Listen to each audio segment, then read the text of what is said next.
Hello, everyone. Welcome once again to Leap Interview Series. And we have eminent personality, Sanjay Kumar Khanduri. Uh, Sanjay, welcome. Thank you, sir. Sanjay is a deputy registrar at City University in one of the i- university in India, and as a deputy registrar and director of internal quality assurance cell at this city university. He is serving a very important role. So, with that, let me go back to Sanjay. And sir, just brief us about your journey. How did you start? And of course, you have a lot of achievements. And how many total years of experience you have, and so on. All right, sir. I have a total experience of 34 years. Wow. I started my career as a sales executive, and my first company was Dabur India Limited, a Wow. renowned MNC company of India, sir. So I stayed there for 14 years. And after 14 years, when I was a regional manager based at Chandigarh and looking after entire Upper North, I shifted to education, sir. I joined a engineering college in Kurukshetra in Haryana as training and placement head. Then over a period of time, I got promoted as director training and placement, and I stayed there for 8 years. And then I shifted to Chandigarh University. It's in Chandigarh, so it's again a very good university. So I stayed there for 5 years, and I was taking care of quality assurance, and then Department of Student Welfare, rankings and accreditations, and some this thing regulations regarding related to UGC, University Grant Commission. And as far as City University is concerned, I am here for the last 2 years. So I joined here as Director IQAC, Internal Quality Assurance Cell, and over a period of time, I got promoted as Deputy Registrar. So at present, I am handling two responsibilities. One is the Registrar, and another one is Internal Quality Assurance Cell. Fantastic, fantastic. So, I'm quite curious to know what is the role of a registrar or deputy registrar? Um, because I think for the wider audience outside India, we want to understand what is the role of deputy registrar, what you actually end up doing. Yeah. So as per as UGC guidelines and as per as Indian government's this thing regulations, any of the university, whether it's a private or it's a government university, so basically it's headed by vice chancellor. So vice chancellor is the overall head of academic as well as administrative positions. Right. And as far as then Pro VC is there, Pro VC is helping vice chancellor in a lot of other things. And then comes the position of registrar. So then comes there are two positions. One is dean academics and another one is registrar. Dean academics is taking care of all the academic part.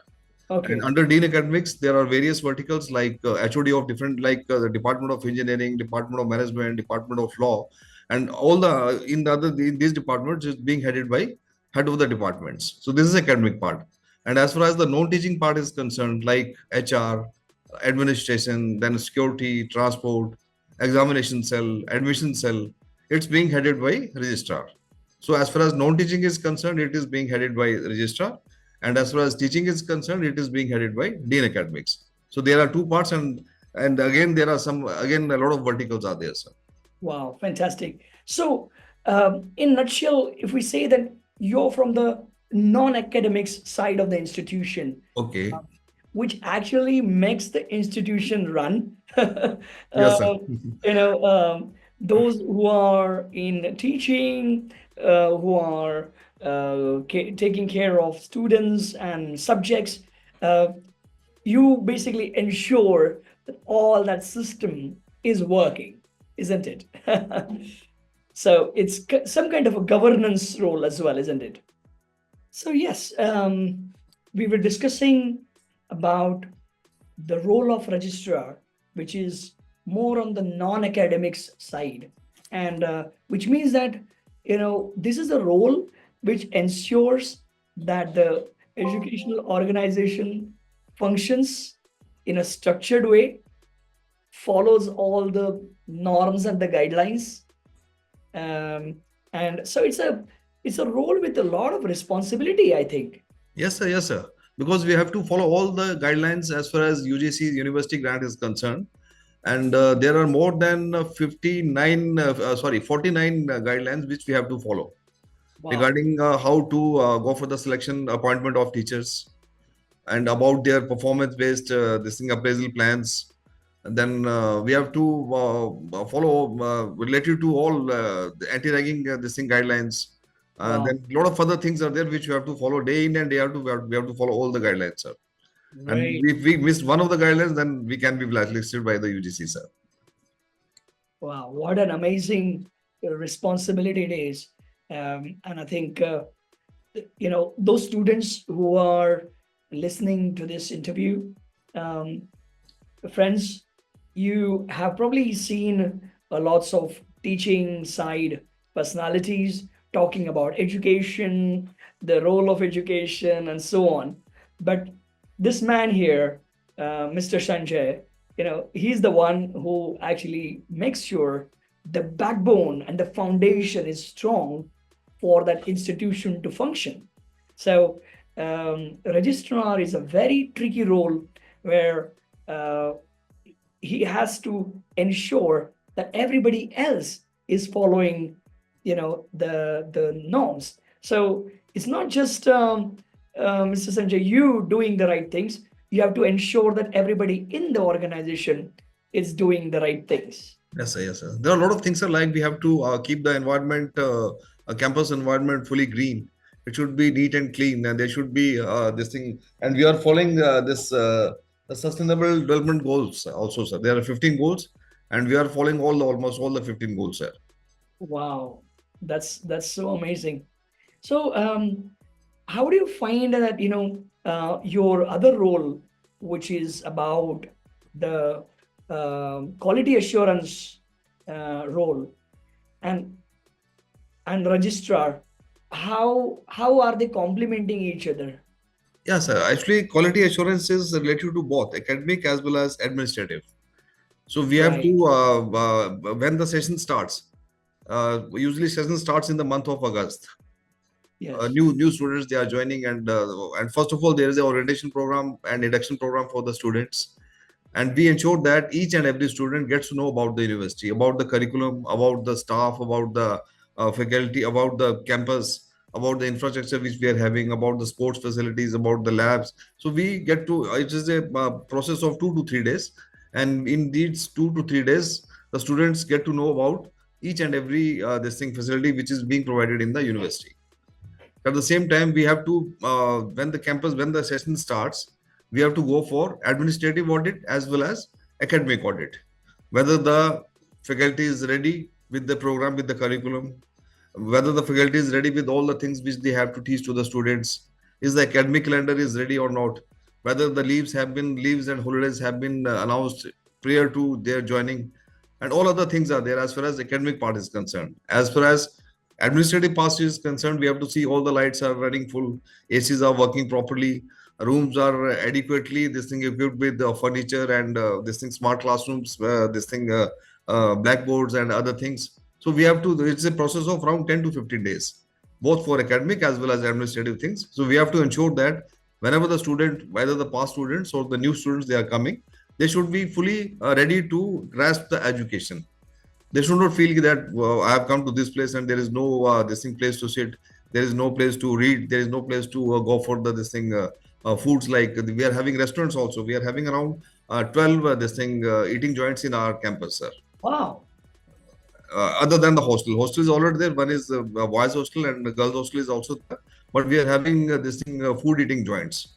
And good food related to Indian food, continental, Chinese, all type of food is available in the campus, sir.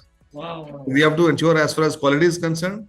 So it's my part. My team is there to help the students and the staff that what are the quality measures which we have to follow as far as the guidelines are concerned, sir. How big is the campus? It is in 50 acres, sir. Wow. And how many Uh, students in total? at present, we are having 7,000 students, and Wow. admissions are going on. We are expecting this year to touch around 9,000, sir, figure. So every year, how many students take admissions? On an average, it's around 2000, 3,000 to 3,500, sir, per year, sir. Wow. Wow. And we are having 9 schools. And then the School of Law, we are having law, we are having management, engineering, then agriculture, design and innovation, and hotel management, Wow. and health sciences and pharmaceuticals, sir.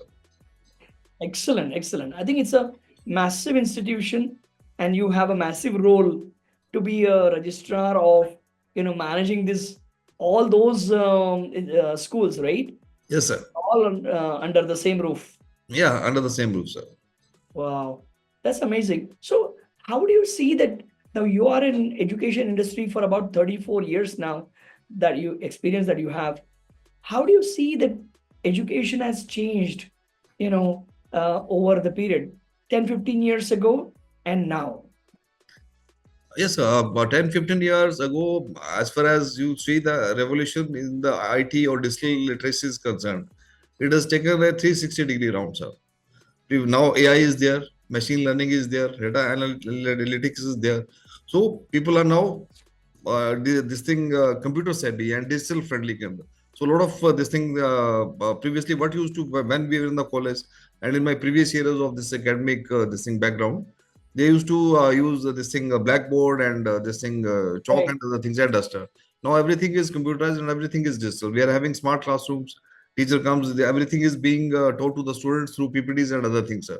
So digital literacy is on the higher side. That is the major this thing difference which we have seen in the last 20 or 25 years. At the same time, now it has become more easy because we can teach the students in a hybrid mode.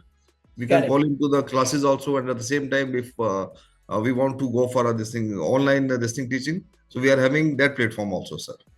So this is the major difference which I have seen. And with Amazing. the this thing advent of latest technology, now each and every day we are listening about the new technology which has come in the market, sir, especially AI and machine learning, sir. Right, absolutely, sir. And what are the challenges that institutions are facing right now? Yeah, challenge. One of the major challenges regarding this thing, as far as private, I am working in a private university. Right, The right, major challenging we are facing there is no finance, sir, because we are not getting any support from the government side.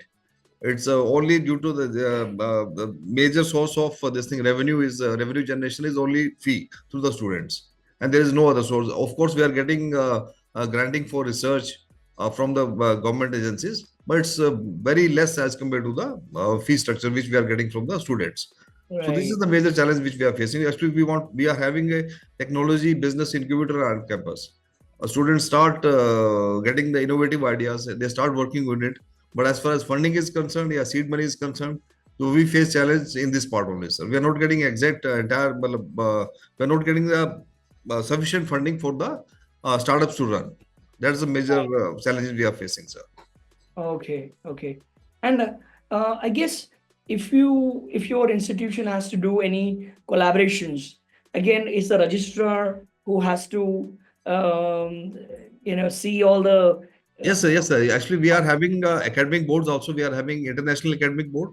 We are having around 32 international universities which are in our academic advisory board. So we do regular meetings in a 6 monthly in a half yearly time, and we get to know about each other's curriculum, and we are exchanging students also. Some of the students we are at present in the last year we got around 15 students who had come from the countries like Latvia, then Cameroon, Egypt, and Sweden, and one more country, Sri Lanka.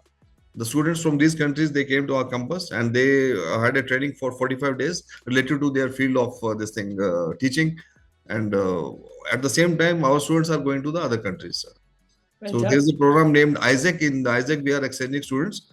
The students from other countries they are coming to our campus, and our students are going to their campuses in student amazing. exchange program. That's And we have having tie up with around more than 250 this thing institutions, industries and academic collaborations, wherein we exchange ideas for internships, for guest lectures, for summer training programs, and for placements. So that's why we are having memorandum of understanding with these companies also, sir. excellent, excellent. That's so amazing to see. So I think with regards to this interview, we're coming towards the end of it. Um, you know, we want to give any advice to the colleagues in the education industry as well as students? Any advices that you want to give? Only advice is to study hard. That's all. Because nowadays, a lot of options are there, a lot of opportunities are there. When we were in the school or colleges, there was no exposure. There were only two. When I was in school or when I graduated as a BSc, when I did my BSc, Bachelor of Science, there were only two or three options. One was teaching, another one was this thing, getting admission in MBBS course or engineering course. So there were only three options. So nowadays there are n number of options. Students can choose in a different fields. There are n number of fields. So my sincere advice to students is keep a aim and follow that aim. Great. And any advice to the leaders of educational institutions? Uh, my main advice is they have to follow all the rules and regulations which are being governed by the government and the regulatory bodies, and try to implement all the rules in the college, in the institutes. Fantastic. Okay. All right, great. So once again, thank you very much for your time. Thank you, sir. We appreciate you taking out time from your busy schedule and sharing your words of wisdom with our audience. Thank you, sir. Thank you very much, sir. Thank you so much. Thank you. Same here. Thank you very much.